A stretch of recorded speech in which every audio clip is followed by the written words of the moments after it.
Okay, choice of detergent. Today the big stress is on neutral or slightly alkaline detergent. They leave a bit less residue on a surface. They're a lot more compatible to skin. If you get a splash them on your skin, they don't burn your skin.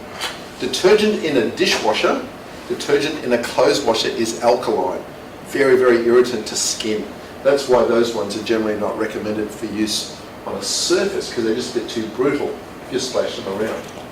So in a changeover sequence, we get rid of the burrs, sort out the endophiles, needles, all that sort of stuff, and then we can go through working our way through the surfaces over here. So first thing we do is say, okay, who's made this mess? Try to clean that up over here. So think about whether you keep things or you throw them out. We're just doing an article on burrs at the moment, but basically stainless steel burrs, once the burrs start to show this little light brown spotting, generally the blades of the burr become quite blunt. That often happens on the third or the fourth use cycle. They're pretty much on the way out if you use stainless steel burrs more than once. Burrs with diamond and tungsten carbide, they're quite different. They will last longer, but stainless steel burrs are notorious for breaking down, and once they corrode, then you've got an item that you can't reliably sterilise, and that means you're now up to throw it away over there. So, oops.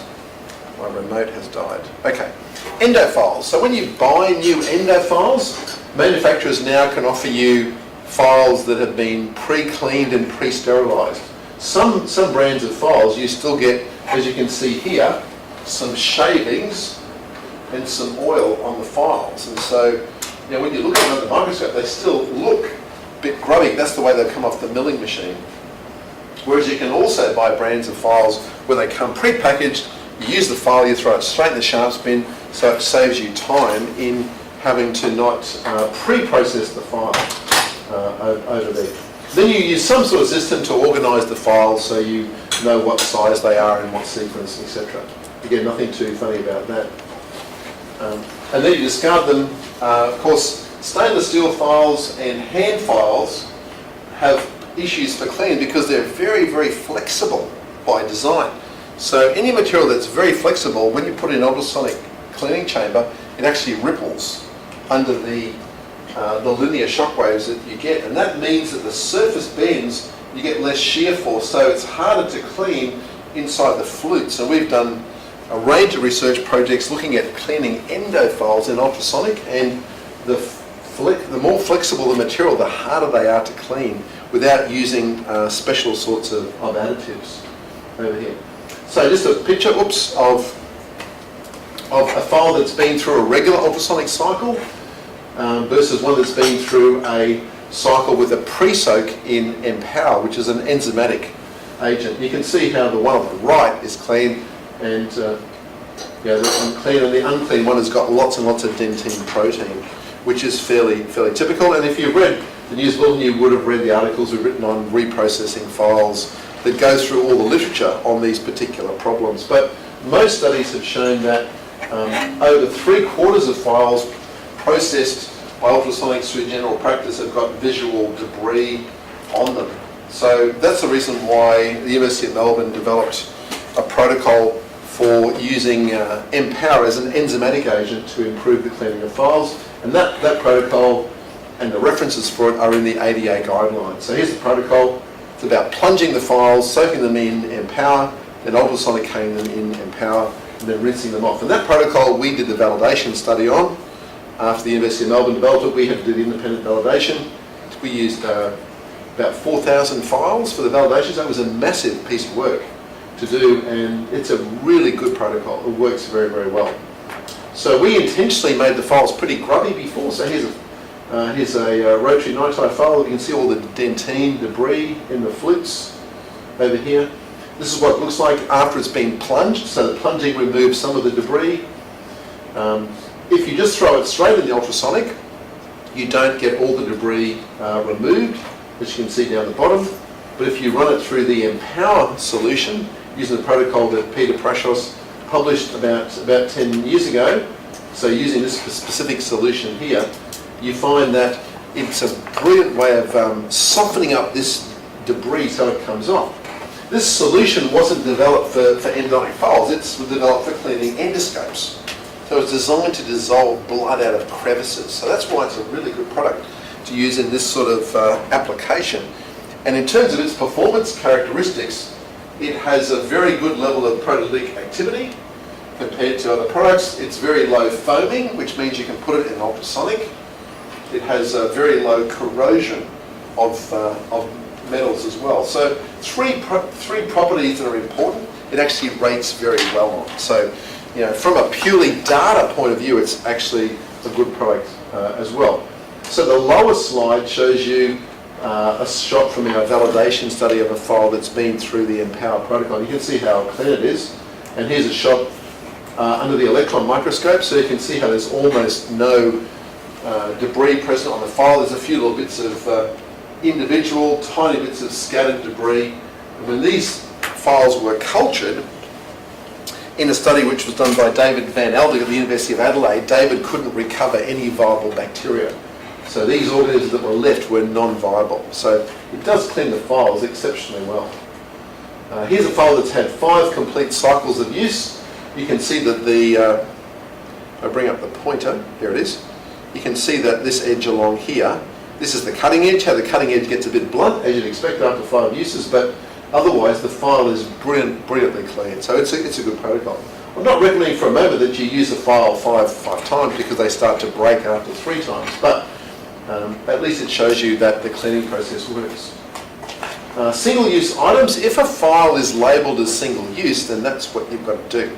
If you want to reprocess an item that's single-use, you have to convince the TGA that you are a GMP manufacturing facility, and that means they're going to audit you, and you have to do a amount of paperwork. So you aren't going to do that. So if it's single-use, you've got to kiss it goodbye. And that comes down to the way it's labelled. If it has a 2 with a line through it, that means you can't use it twice. There it is. Okay, a bit of stuff on zones. We talked before about records and not having things where they get saliva on them and hands on them and gloves on them and blood on them. So these are just a couple of pictures just to go with that little piece of the story. These are a few shots from the If Saliva Were Red video I mentioned before, showing you essentially what you would see if saliva were red. So the top 2 photographs are the same hand grabbing the light handle, one with the special marker in the saliva and one with not. So you can see how saliva can easily end up on the surface of an item. Here you can see the red saliva being splashed all around the place as the people work in practice. And here's just a few more shots of the same thing before, without and with the saliva dye. You can see the imprints on the patient's chart in this particular case over here. Here we've got hands going where hands shouldn't be, which is into drawers and on X-rays. Here we've got some supplies which are properly organised. So this cupboard closes, so it's able to be kept away from dust and splash and splatter. And of course, your staff, like mine, will be able to organise in a way that suits the way that you practice and keep all your bits together in whatever relevant way that you want. Just something to bear in mind, the contents of a local anaesthetic cartridge are filter sterilised. The outside of a cartridge, when it's inside a blister packaging, the outside of that is not sterile. It's aseptically clean, but it's actually not sterile. So it's sometimes misunderstood. People think once they break open the blister packaging that's a little sterile place. It's actually not. It's the fluid inside the cartridge which is the sterile bit. Anyway. And obviously you'll have your stores organised. And we deliberately keep ours at least 1 foot off the floor, because the lowest 25 centimetres, you get the most dust. So if you look at any of the Australian standards on storage of healthcare supplies, you'll see they always say keep it at least 1 foot off the floor, because that's the zone where you get a lot of dust that gets on top of stuff over there. We use, as you can see, lots of Chinese food containers because they're transparent, so we can see what we've got. It's just nice and convenient in a storage room to see what you've actually got. Okay, then finally, instrument reprocessing at the end. So I mentioned this morning we would talk about critical, semi-critical and non-critical. The difference being critical things have got to be sterilised and packaged so they don't transmit infection into a site. Semi-critical items have got to be cleaned and sterilised so they don't transmit infection from one patient to the next. And non-critical ones have got to be clean, so they don't transmit environmental organisms from one patient to the next. So the logic behind all three is actually slightly different. And that's why the requirement around packaging goes with the top, but not with the bottom. If you want to package the guys in the middle, that's up to you. That's an entirely decision for you to make. And every week I would get an email asking me, this item, do I need to package that or not? I said, it depends what you use it for. So, the query I got this week was someone said, I've got a packet of scalers. Do I need to put that in a bag or not? I said, it's up to you. I said, in our practice, we use our scalers, we do a lot of surgery, particularly in periosurgery. So if I've got a package of scalers and it is packaged, I can drop them out into a surgical field, and because they're in a little funky little cassette, I can use that during surgery, I can do it during regular debridement. So for us, it's just convenient to package it because it fits with the sort of work that we do. But, we're not saying anywhere that you're going to use a pack of scalers to do oral surgery. So, you may just use them for regular debridement and you don't need to package them. But that's where you've got to use your professional judgment. And a set of extraction forceps are only going to be used for something that's critical. Chances are, And the non-critical stuff, it just needs to be clean. The glasses that different patients wear, that's soap and water stuff, So a couple of little hints and tips along the way. Pre-cleaning. This concept came in about 10 years ago. It's a pretty simple concept. If you wipe the end of an instrument on a surface, doing that, you remove a lot of the debris, a lot of the cement and blood before it sets. That means the later cleaning happens in a better way. There's less for the mechanical cleaner to remove. You can get these in little pads. This is one example. There are lots of different products that can be used to do this. We just found these little pads are just a very nice way of keeping cement and blood from setting on instruments by just me giving it a quick wipe before I put it back into the cassette while I'm using it. So that's what pre-cleaning is. It's a one-handed instrument end wiping method. That's all it is. Nothing more, nothing less over there. That just means that when it goes through mechanical cleaning, the chance of it needing to be redone is a lot less. It just saves time and effort, that's all. Now, cleaning and instrument reprocessing go wrong in lots of places. Needless to say, you haven't cleaned it well, you've used something that shouldn't have been reprocessed, it's not packaged right, it's not loaded right, it's been contaminated, it's been unloaded, you chose the wrong cycle, the steriliser's not working properly, you used the wrong water, the wrong cycle. As you can see, at the very end you had a package that was good, but you treated it roughly and you pierced the packaging. So these are some of the common errors that I've seen working and apprentices inspecting practices for the board, doing those sorts of things. So one of the first problems I see is loose instruments. If you've just got lots and lots and lots of loose instruments, they tend to get disrupted. So if you've got them in sets, the sets get broken up and you lose track of things. There's a lot of effort to organise those instruments. When we put things in cassettes, that forces organisation. It forces me to minimise what I do and to keep it tidy and organised. A bit like, if you have a wall in your garage that has the outline of all your tools on it, and you can look at that wall and go, that tool is missing. It's a way of forcing you to organise what you do. Hate to say it, I'm one of those guys with that wall with all the outlines of the tools. You come to my house, that's the way I work. What child took my number 2 claw hammer? Where is it? It's not in its spot. I can see the outline of the hammer on the wall. Where is it? It works for me. So wrapping. Whatever we do to wrap has to let the outside, the steam enter, and has to let the inside, the air, get removed. If it can't do that, it's not going to work. So textiles have got to be porous. Non-wovens like Kimgo are porous. Plastic and paper. The paper is porous, not the plastic. If you're using a cassette, the cassette's got holes. You need to have holes. The thing's got to breathe. That's as simple as that. So cassettes are great because they reduce the effort that's involved in all this process. They keep things organised and simple. Helps you organise your inventory very, very easily. And it just actually helps me work more efficiently. So, this is one of the instrument setups that I use. We have these two little cassettes which come in halves. So if I'm going to use, a flat plastic, or a ball burnisher, I know the ball burnisher is always the last guy at the end. I don't need to look at it and think. I just know it's the last one at the end. When I put it back there. I know the flat plastic is the third last guy from the end. I know the tweezers live there, the mirror lives there, etc. It just becomes a programmed action that just saves time.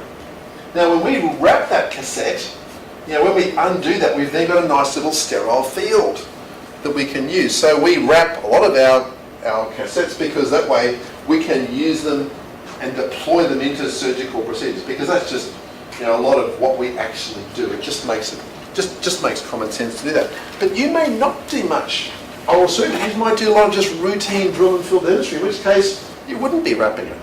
So that's a call you've got to make based on the flow of the work that you do. There's common sense. You can wrap and then label. If you don't use a clear bag, use a clear bag, you can see what you got.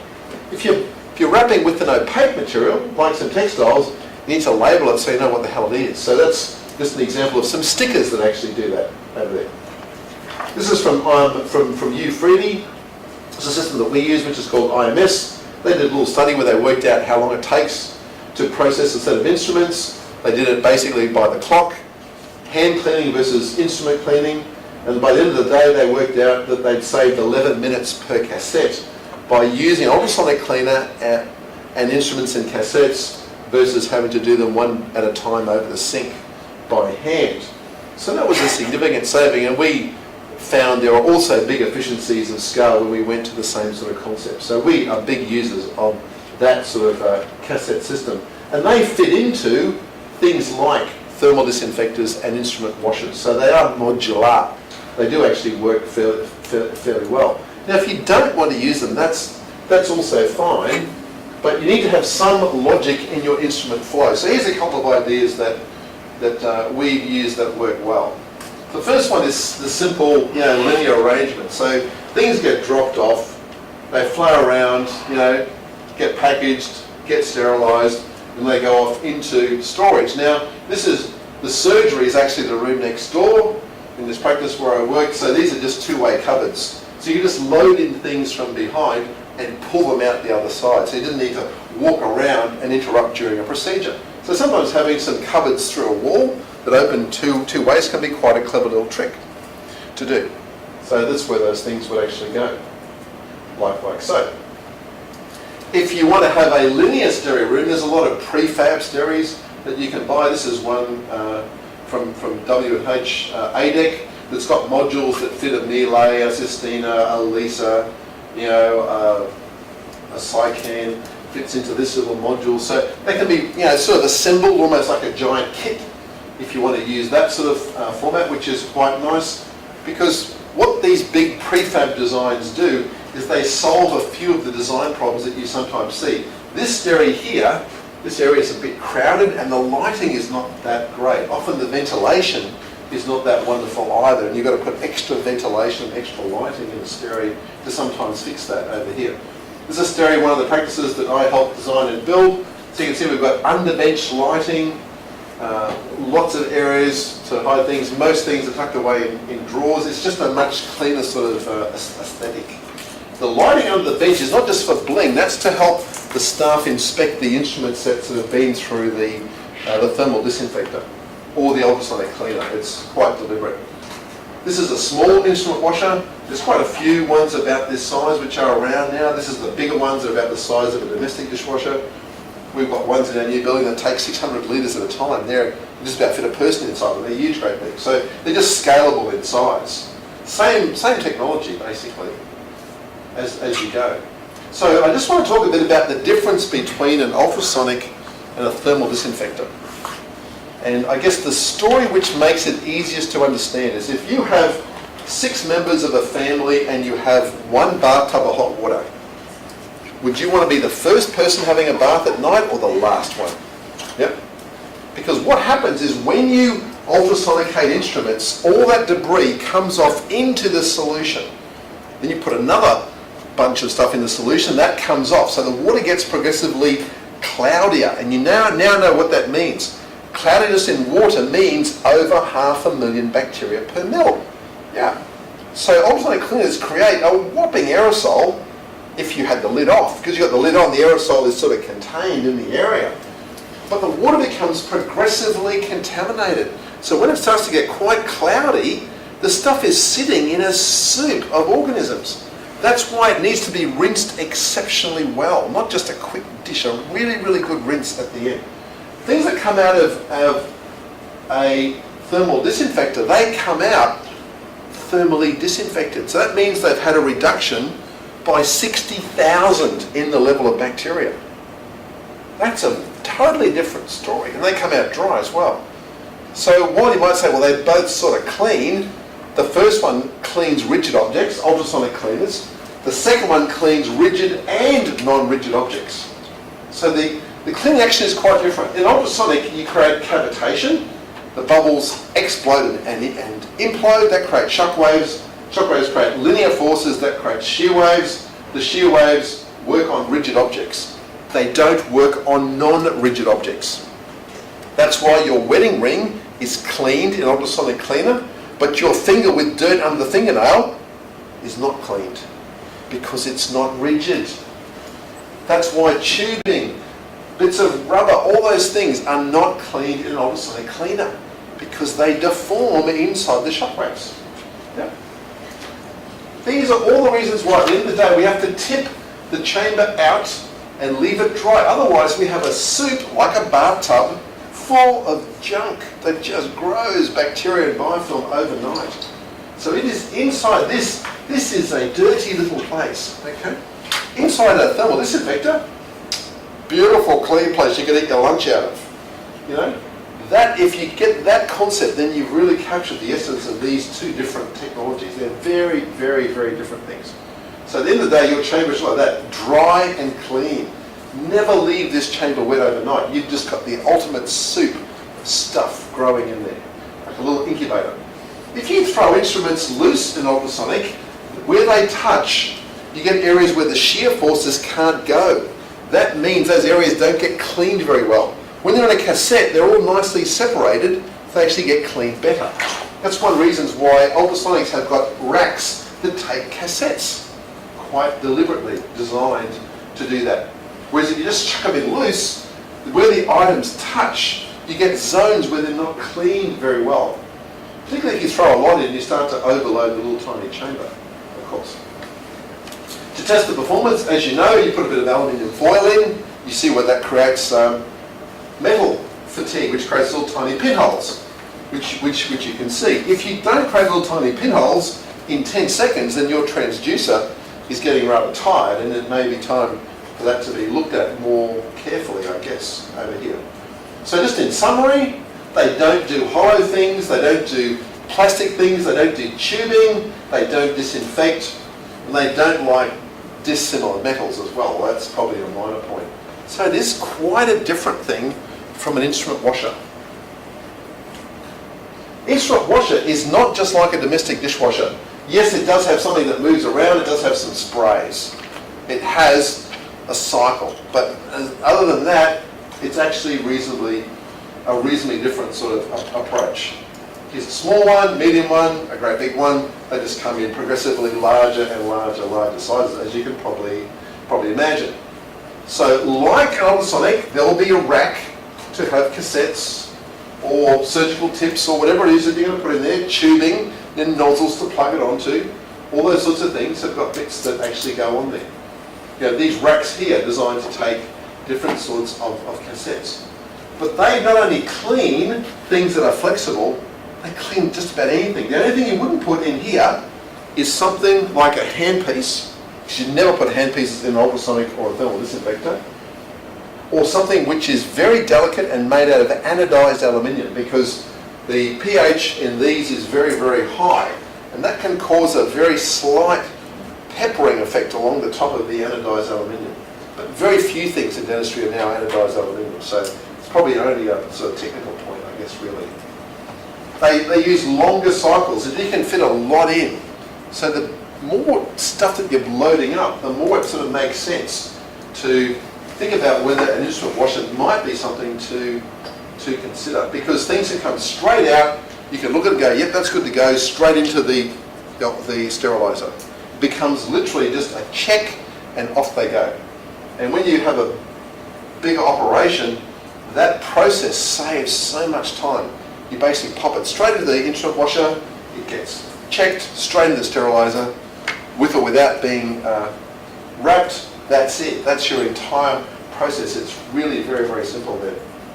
So here's a small one for a small practice. It's about the same size as a 22-litre pre-vac sterilizer. Right about the same size, less weight though.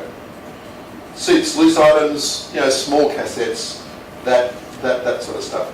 How to load it? It's just like loading the dishwasher at home. You position things so you don't get drainage problems.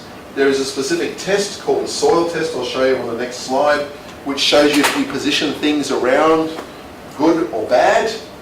It's reasonably simple. Here's what a soil test looks like. It's a little tiny bit of card, plastic card with this polymer that looks a bit like either red nail varnish or blood. It's a polymer material that behaves just like clotted blood. And it sits in a little tiny holder, which is spring-loaded, which is this thing here, and you pop that in the chamber. At the end, if your cycle is good, it's removed all of this polymer. So this sheet comes out completely clean. It's a great little test because this polymer is much harder to remove than clotted blood, which is one of your biggest challenges over here. If you clean manually, you don't want to scratch things up and create a great big mess. So things like steel wool, abrasive powders, those things are out of favour. You need to make sure you get rid of all the detergent. You've got to get the item dry so you can actually inspect it properly. You might put it under very hot water for a few seconds and then give it a little bit of a shake. Those things, if you can't really see the edges of the instrument, you may need to do that as well. You might get splashed a bit, so you have to use a reasonably deep sink. You may have to use an apron. Often we use a tap that has an aerator so that it slows the water flow so you get less splash. But hand cleaning is generally done for only very, very delicate specialised things. Handpieces normally go into a handpiece dedicated unit, such as an Assistine or a Hygiene Centre, a Quattro 3, a Care 3, those sorts of things over here. Okay, packaging. So work out what we're going to package, pop those things in a cassette or a bag, maybe a cassette in a bag if you want to do that, with or without an indicator. So if you put an indicator inside every package, think about how many indicators you would use over a year. You would use thousands of them. Now at the university we put indicators in every bag because it teaches the students how to read indicators. We run a lab on that, we give them an exam on that, so we take it really seriously. But if you've done a validation of your loading parameters and you've got the right packaging, you actually don't need internal indicators at all. Actually save yourself the expense of doing that, but you need to have done a full validation for those loading parameters with that packaging system every year. That's the trade-off. If you look in the Australian Standard 4815, table 7.1, that is the trade-off. You do that, it takes you some time and effort, but you can get rid of all your internal indicators. And those would normally be, as you know, class 4, 5 or 6 chemical indicator strips. Just a few words on batch code identification. This used to be called tracking. BCI is the correct term for it now. Basically, it's information that has a date, some identifier for your sterilizer, and some cycle number, which allows you to refer to a physical record. It can be written on with indelible ink, as you can see here. You can put it on with a labelling gun if you want to do that. That's perfectly fine too. As long as you don't use a biro or a felt pen that runs in the sterilising cycle, it doesn't really matter what you actually do. Now, a couple of things about what can go wrong in the sterilising cycle. First one is that you've got to remember that you've got to create heat on the surface of the item. You've got to condense the steam to release the heat. So if your steam is the wrong quality, because you've got the wrong sort of water in there, or your water has got junk in it, you're never going to achieve that particular purpose. So if we think about, some of the science behind stirring, I thought I'd just do a quick little Mythbusters thing with you. I was watching the Mythbusters this morning, so I thought I'd put a few slides in on this. What would happen if the instruments weren't properly sterilised? Well, pretty obviously, you would have more patients who would get infections from material covered over from previous patients. And there's plenty of data to actually support that.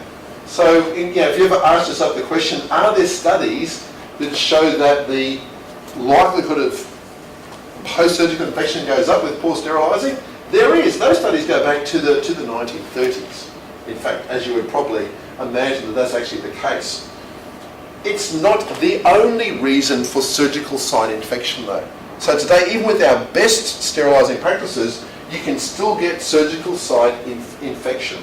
So your patients need to know that. Here's a classic example. You see a patient and you raise a flap to do something, just a small little flap. It's nothing very dramatic, but about a week later, the patient develops herpetic ulcers at the same site. And they think that you gave them the herpetic infection.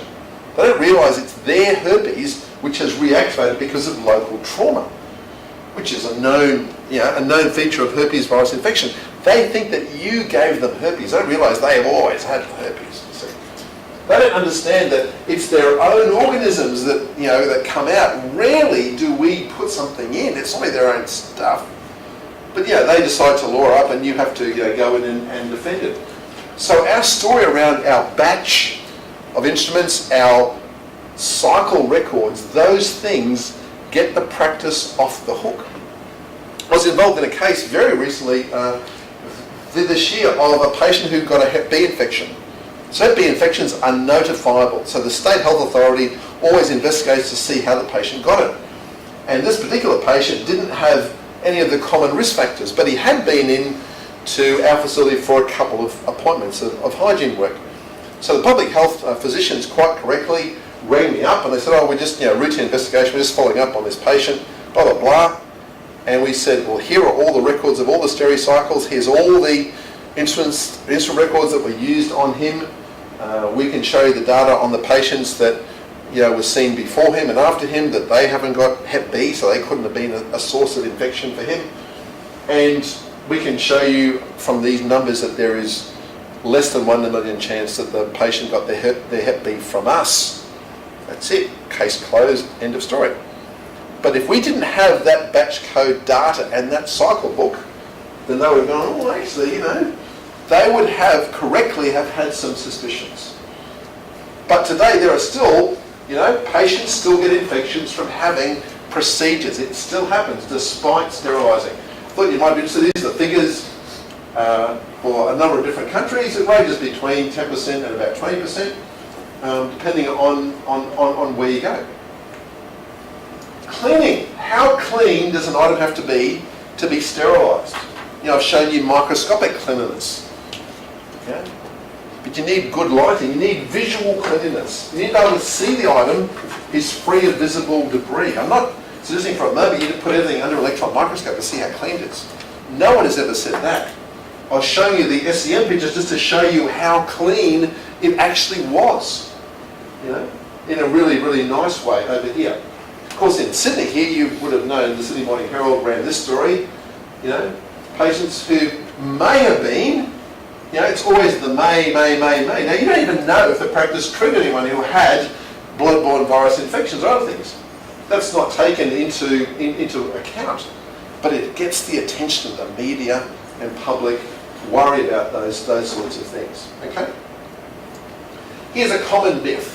You can only sterilise well what is perfectly dry before the cycle. Bunkum.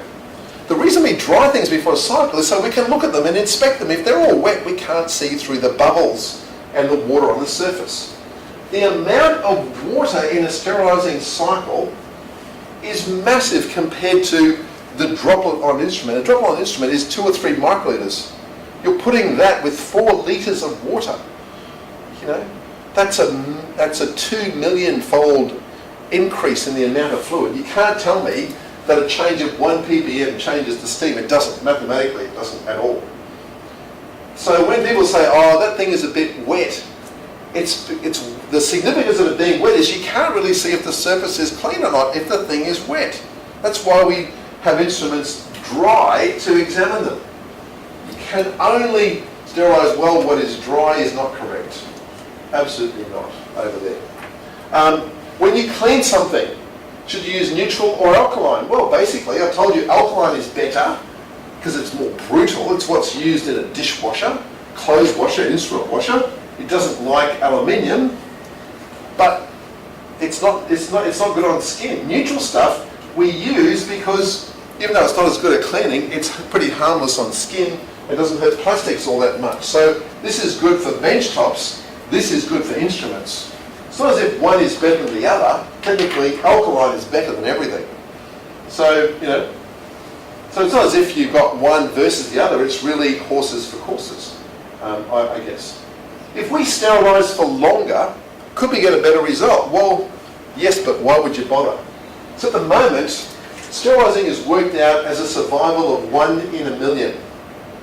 That's regarded as sufficient. If you sterilise an item for double the time, you might get to 1 in 10 million or 1 in 20 million. Would that show a demonstrable change in how things went? Absolutely not. You'd just be wasting time and energy doing it. Because there's already a degree of overkill in what we do. You can't do less, but do you gain by doing more? The answer is not really. That's probably a useful one to think about as well. Inside a steam steriliser, the key thing you've got to be able to do is to get the air out. If you can't get the air out, then there is no way in heck you're going to get the steam to do what the steam has to do. So if you have at the bottom of your steri what looks like a little mesh screen, that mesh screen has come with corrosion and flakes of metal and just bits of junk, and so you can't really remove the air well through that from a vacuum pump or whatever method, then you're going to have problems in getting the steam to fill the chamber, because you're going to get air that gets trapped down here, creates what is known as a cold spot. If this door has got a leak in it and air leaks in during a vacuum phase or steam leaks out, you're not going to get good sterilising. Like basic things, it's just a giant pressure cooker that's got to be able to breathe at the end and the beginning, and it's got to be able to stay sealed in the middle. It's not that difficult. Not that difficult. So if you're choosing a steri, things to think about. Ideally, don't recycle water.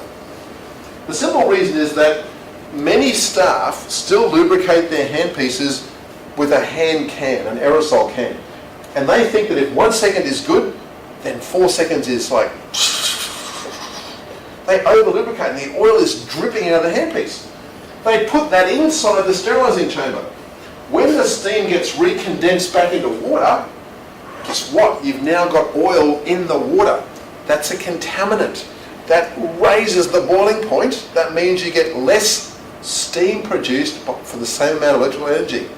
Your steam becomes too dry. It doesn't condense properly. It's what's known as superheated steam. As a result, you don't heat the instruments properly, therefore they don't get sterilised. Yeah. So over-lubricating by hand is a big problem. If you have a dosed lubricating system, the problem is almost eliminated. But if you have a hand lubricating system and your staff over-lubricate and you recycle your water, that's a bit of a problem. If you change that water every week, as you're supposed to, the problem is lessened, it's not eliminated. If you're buying a new steriliser, would you pick pre-vacuum over assisted air removal? Very hard to buy an assisted air removal steriliser today. There's really only one major manufacturer who now does assisted air, and that's Sycan, who does little cassette sterilisers, very good little units, but most manufacturers now do pre-vacuum units. They do very good air removal. Should you have an internal or an external printer? Depends. An external printer can probably print in ink. Those records last for longer. If it's an inbuilt printer, you can venture by golly wow it's thermal. Those readouts are going to fade over time. Ideally, get one that's got data capture, then you haven't got to print the stuff out. You can just download the data from the card onto your practice computer and store it. You don't need to print it out. So if you get this option, you don't have to worry about this problem here. You see, there's just a few little things about, like what would you pick in terms of that. Ideally, you would pick a Prevac because a Prevac has the most consistent air removal. It does that because it sucks the air out when it goes negative pressure, has a bit of a spell, has another bout of suction, has a bit of a spell. It's done trans-atmospherically. It's very similar to the problem of if I gave you a really thick shake and I said, here's a straw, here's the thick shake, and you got the straw and you went, the straw would just collapse and you'd go, oh man, you can't do anything. But if you were clever, you would apply the suction, wait a bit, apply the suction, and sure enough, the thick shake would walk its way up the straw and eventually you'd find it inside your mouth. You go, how clever is that? So by fractionating the suction, we can suck the air out of a pipe rather than just having continuous negative pressure, continuous suction. That's the reason for having the pump on, the pump off, the pump on, the pump off. It works better with long, skinny tubes, like the inside of high-speed turbines in particular, over there. What happens if you overfill a sterilising chamber? During a pre-vacuum cycle, the packages expand and contract. So if you don't allow a bit of breathing space, the packages actually run into each other and they displace themselves all over the chamber. You need to allow them some time to breathe because they do expand and contract during the cycles. Can you mix some textiles and gauze in with instruments? That used to be naughty. In fact, there's actually no science to tell you that it's naughty. In fact, it works very well. We've done it and proven that it works very, very well for a long, long, long time. In fact, all you have to do is be able to show that you can validate it, and that's just a question of putting that load configuration through with your different indicators. It's entirely possible to do it. There is nothing against you doing that. Can you still use a compact sterilizer that has assisted air removal? The answer is absolutely. There's no standard which says you have to use a pre-vacuum sterilizer. These small volume, they heat really quick, high throughput, great for small cassettes or small clean, they work really well. There's no standard which says you've got to use a pre-vacuum system. These still have a place and they're still fairly widely used, and that's entirely appropriate. Do you have to wrap or not? You can see here's a whole bucket of handpieces that happen to be unwrapped. No standard says you have to wrap a high-speed handpiece. You've got to wrap a surgical handpiece because you're going to use that in oral surgery. It needs to be sterile at the point where you use it. But a routine handpiece for drilling and filling and doing crown preps doesn't need to be wrapped. If you want to wrap it, go crazy, but you need to use a cycle designed for a wrapped item in that case. There are some better ways of doing it, particularly using a dedicated handpiece unit. Something like a DAC is very good actually. If you're going to use wrapped versus unwrapped, it's important your staff know that you can put unwrapped things in a wrapped cycle, but you can't do the reverse because an unwrapped cycle is short and a wrapped cycle is long. So you need to base your load on the hardest item, not the easiest item. So you can mix items in a load, as long as you just understand if there's one wrapped item, you've got to use a wrapped cycle. But you can certainly shove unwrapped things in there. No, not a problem. Absolutely not a problem. So what do you have to wrap? The stuff that cuts people. The stuff that's going to penetrate in through a membrane, an epithelial site, surgical instruments, those sorts of things. As I said, up to you to think about periodontal scalers. Endophiles it makes sense to because you're trying to create a sterile canal. So logically you'd want to be putting in things that didn't have environmental organisms on them. So pre-sterilising those would make sense in terms of the outcome. But endodontics, anterograde endodontics is not a surgical procedure. Retrograde endodontics is, so totally different story, obviously. Semi-criticals, are things that go through your regular steam sterilizer. They probably went through your thermal disinfector or ultrasonic cleaner. We're talking about, pluggers, carvers, mirrors, probes, all those sorts of regular things. Stuff that is non-critical is stuff like, that we wipe over. And X-ray head, blood pressure cuff, pulse oximeter, things on the outside that don't really get in the patient's mouth, they just touch the patient's skin somewhere. Non-critical, less importance. So if you're going to use oil cans to do your handpieces, make sure your staff don't over oil. It's really, really common. Follow the instructions to the letter. Don't put your handpieces in ultrasonic cleaner or a thermal disinfector. You will stuff them up. Absolutely stuff them up. So if you're going to use a pressure pack, remember that the lubricant that feeds, this is a Quattro, the pressure packs that feed them have got different sort of oil than the ones that do it by hand. They have a lighter viscosity oil. And a can in here lasts for longer because it doses less oil. So this is actually a more efficient way of doing it when you think about it than doing it with a single individual can. Lots of these different units around. This is an Assistina here. This is a Sycan, which is a stat-making. This is a DAC, the ones that we use. So a DAC lubricates and pre-vacuum sterilises up to half a dozen handpieces at a time, and then puts them up in the air to at the end of the cycle. Great little system. Great little system. So wrap the things for implants, wrap the things for surgeries. Other stuff, up to you to figure out, but you're not going to be using your low-speed handpiece to do oral surgery, I would suggest to you.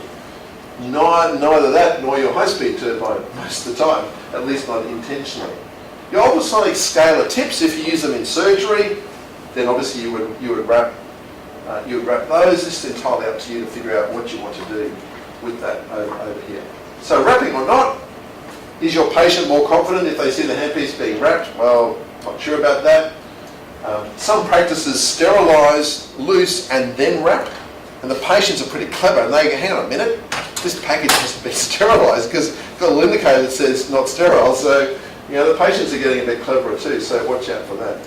Some people used a bag because they would put a bit of gauze in to trap excess lubricant because they were over-oiling. Fix the over-oiling problem and you solve the issue. If you do wrap, you need longer cycles. You need a bigger inventory of handpieces. So just bear that in mind.